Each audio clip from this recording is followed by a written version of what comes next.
যখন আমাদের মন শক্ত থাকে তখন কঠিন থেকে কঠিনতর পরিস্থিতিও আমাদের জীবনে খুব বেশি হলে প্রতিস্পর্ধা হয়ে থেকে যায়।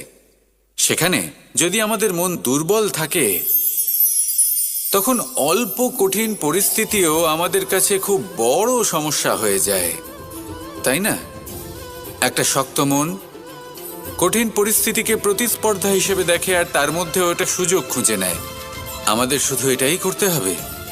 এই সংসারে অন্য কাউকে দোষী মনে করলে আপনার সমস্যা দূর হয়ে যাবে না। সেই জন্য এই সংসারকে দোষ দেওয়ার বদলে এই সমস্যার মূলে চলে যান, সেটাকে বুঝুন, নিজের এই মনকে শক্ত করে তুলুন। যদি আপনার মন শক্তিশালী হয় তাহলে এই সংসারে অনেক বড় বড় কঠিন থেকে কঠিনতর পরিস্থিতিও যদি আসে, আপনার জীবনে যতই বড় বড় সমস্যা আসুক না কেন আপনার লক্ষ্য লাভে বাধা দিতে পারবে না।